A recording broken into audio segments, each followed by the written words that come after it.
What is good, rookies? Today we have the final team review leading into round one. As Godfather would say, I am confusion. There have been so many changes that have come from opening round, which have changed some things. But ultimately, I think I am comfortable with the team that I'm going to roll into round one with.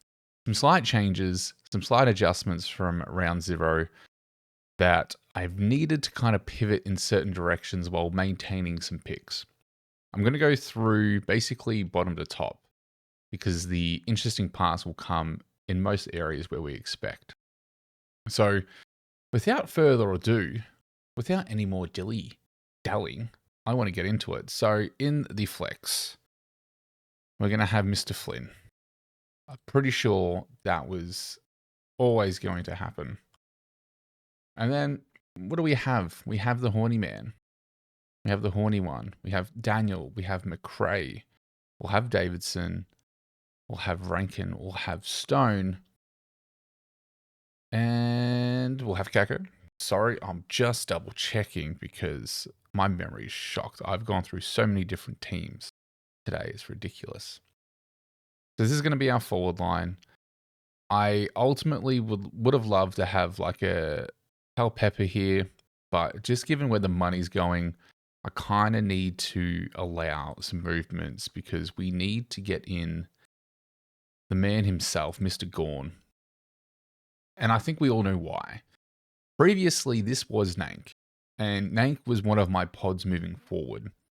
However, with much deliberation, I think the starting launch ramp of having Max GAWN this week with the what most would assume a close to 200 captaincy score would be, I think we just kind of have to do it.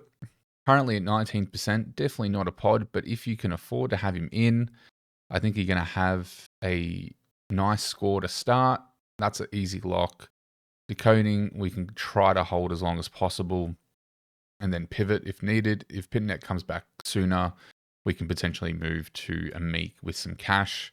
Again, we don't really like having to move around with our rucks all too much, but we've got trades to use, so we might as well use them.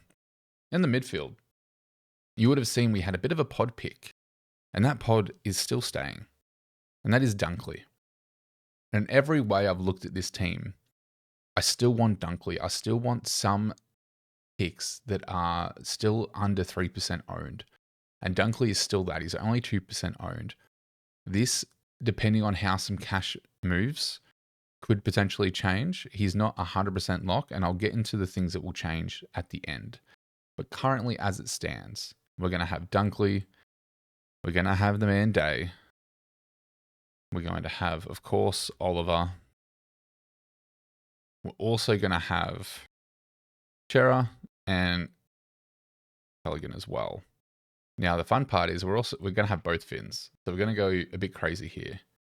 Then once we do that, we're going to bring in the gun himself in Sardis and Nevitt.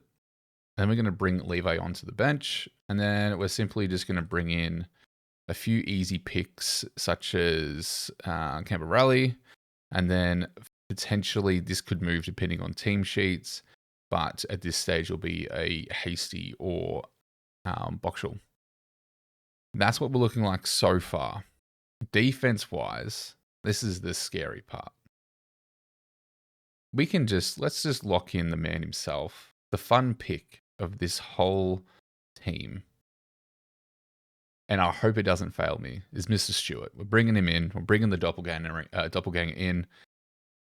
I still feel like he's undervalued. I feel like he can do well. We've seen him, again, do really good things in that mid to halfback role whenever he rotates through. They have spoken, I'm pretty sure Tom Stewart did a press conference today or yesterday where he spoke about his flexibility. So I think either way, tag is less likely, which just opens up some potential more scoring.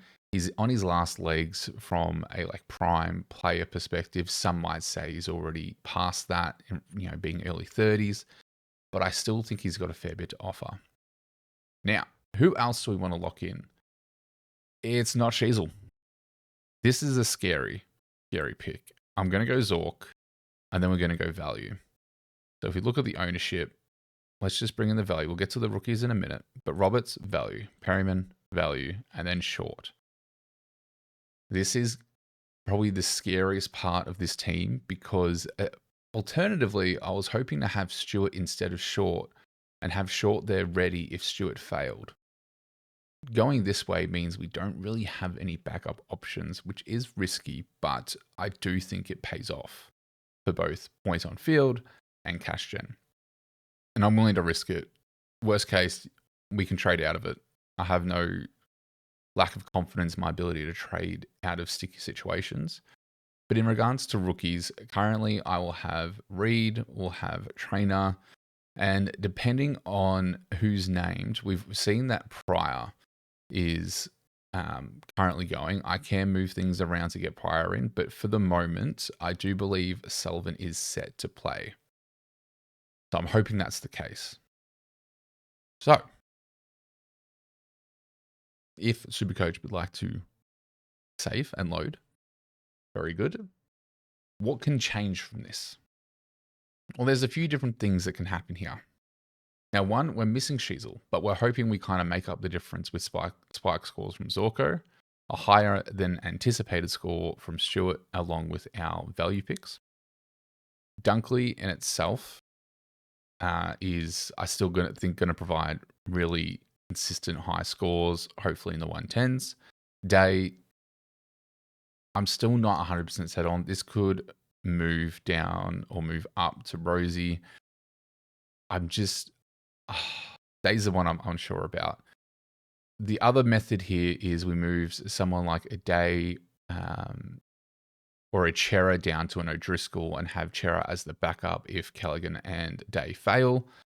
But at the moment, I'm really liking this structure. We get Gorney in, we lock him in for the season unless injury. The Conning we move along. But Dunkley is an option to move down to Richards. And we potentially move Day on to Rosie if we're not feeling too confident. Again, this is purely just to have some backup options should things fail. But ultimately, this is what I'm going to be running into round one with. I'm a big fan of the Stewart pick. This is more of that fun pick, that pick that we're going to assess every week to see how it let us down. But again, we're kind of chasing the captaincy options where we've got like Zorko and a Dunkley and a GAWN. Even potentially a TDK as well. So we're not missing out totally. But again, I do like having Dunkley or a Brayshaw there. Richards is definitely a pod.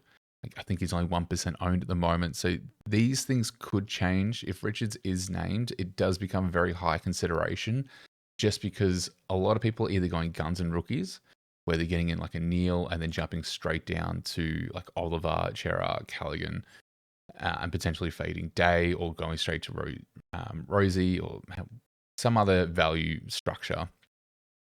But again, I think this is balancing out our structure a fair bit. If Sullivan is named, he's a lock. If Pryor is named to debut. So I think Reed still is just ahead in regards to potential, but they have spoken about Pryor potentially cracking into the mids, the wing, and playing halfback or some role in the back line. Again, Pryor, job security, not entirely sure with Redmond. One to watch, but I think Reed's definitely a lock. I think Trainer's definitely a lock. He's debuting. I just want confirmation on O'Sullivan to really lock that in because I think he kind of fits the role, fits the spot that we need. The only thing I'm really uncertain about are these rookies in the forward line. As I said, I did want Pal Pepper, but at the end of the day, I think we'll be just fine. If we have Stone, we can kind of rotate between, like a Hewitt and a Kako and have Davidson on field. There's a few different things that we can do. Plus, one of these rookies are probably going to get their scores knocked off when we have Flynn. I like the idea of having Ashcroft on bench because when Sardis goes out, we can just do a quick switcheroo there without any issues. Same for Callaghan. We don't lose too much there. And same for Day if we choose to hold on to him or potentially move him up to someone depending on the price rise. So that's it. A nice quick team reveal. Nothing too crazy. Everyone's been dropping them. I am dropping this on Wednesday night. So we are merely 24 hours away from round 1 kicking off. At this stage, it is not. It is currently almost 1 a.m. in the morning. Just getting the commitment in. And that is everything, guys. What are your teams looking like? How confident are you leading into round 1? Are you going more guns and rooks? Are you going more value? Very curious to see where you guys are landing in regards to your structure. Don't forget to hit like and subscribe, and also go check out Steve at SDS. Myself and Steve did a video on his channel going through some forward predictions. So if you haven't checked that out, go have a look at his channel and have a good listen to us. We offer some compelling arguments for different options at different ranks. I think it's just a really good informative watch. So with all that said, footy is back. I'll see you in the next one.